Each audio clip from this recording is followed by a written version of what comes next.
The bitter wind howled outside my window, its mournful wails sending shivers down my spine. Winter had come early, blanketing the world in a suffocating embrace of ice and snow. But there was more to this winter than met the eye. A secret that had haunted the town for generations. A secret that I was about to uncover despite the terror that gnawed at my every step. It all began on a frost-bitten morning when I stumbled upon an old, tattered journal in the attic of my ancestral home. Its pages were filled with the scribbled thoughts of my great-grandfather, a man known for his wanderlust and obsession with the supernatural. As I flipped through its brittle pages, a sense of foreboding settled over me, as if the words themselves were a portal into a world I wasn't meant to know. The journal chronicled his journey into the heart of the haunted wood, a dense forest that loomed at the edge of our town. The same forest we were warned never to enter, especially during the grip of winter. But curiosity, that insatiable flame, compelled me to follow in his footsteps, to seek out the truth that had eluded so many before me. The forest was an ethereal landscape, the trees weighed down by frost and heavy with secrets. Each step I took echoed through the stillness, a reminder that I was a trespasser in a world that had long been forgotten. As daylight faded, the trees seemed to inch closer together, forming a claustrophobic passage that swallowed me whole. I set up camp as darkness descended, the feeble light of my lantern casting eerie shadows on the trees. The journal spoke of an ancient ritual, a way to communicate with the spirits that were said to inhabit the woods. With a mixture of excitement and trepidation, I gathered the items needed for the ritual. A silver pocket watch, a vial of moonlit dew, and a lock of hair from an unbaptized child. Each item felt like a fragment of a macabre puzzle, one that I was compelled to solve. The wind whispered secrets as I followed the instructions, my breath visible in the frigid air. The pocket watch ticked in a rhythmic pulse, the dew glowed like liquid silver, and the lock of hair seemed to quiver in my grasp. I chanted the incantation, my words a fragile thread connecting me to the world beyond. And then silence. The forest held its breath as if even the trees were afraid of what was about to transpire. Just as doubt began to claw at my mind, a voice emerged from the darkness. It was a haunting melody, a symphony of sorrow and longing that sent a chill down my spine. The voice spoke of a pact made in desperation, of a curse that had trapped its soul in the woods for all eternity. My heart raced as I realized I was communicating with a spirit, one that had been waiting for release for countless years. It pleaded for salvation, for a chance to escape the eternal winter that held it captive.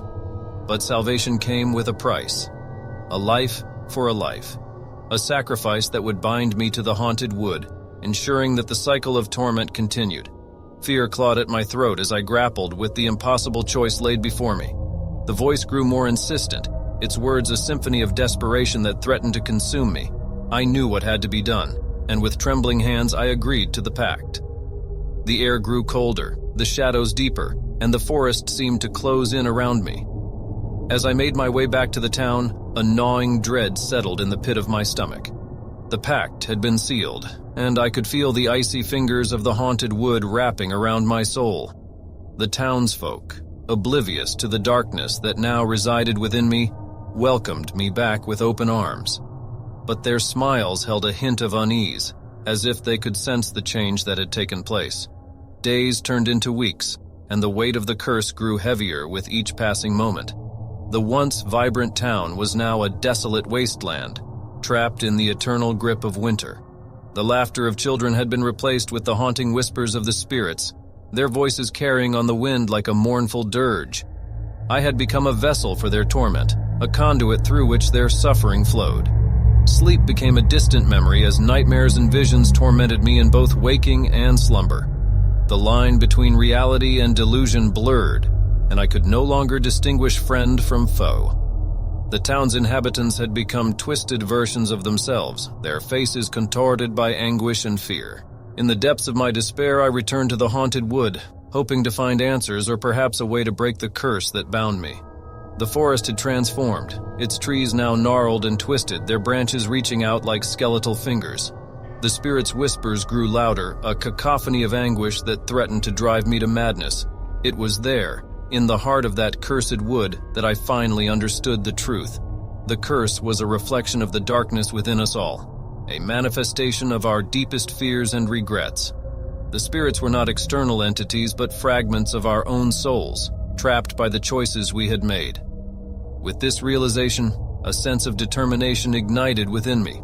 I would confront my own demons, face the choices that had led me to this point, and find a way to break the cycle of torment.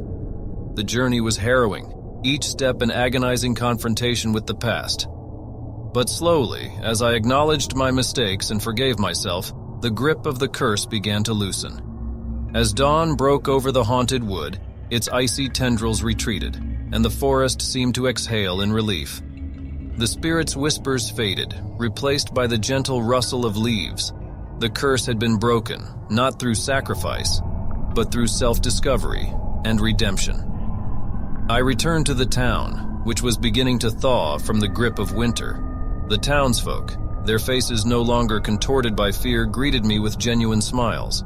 The spectral voices had become distant echoes, and the haunted wood was no longer a prison, but a place of growth and renewal. And so, as winter gave way to spring, the town and its people began to heal. The haunted wood remained, a reminder of the darkness that exists within us all, but also of the strength we possess to overcome it. And as I looked out at the forest, I couldn't help but feel a sense of gratitude for the journey that had led me to confront my own demons and emerge from the depths of darkness into the light of redemption.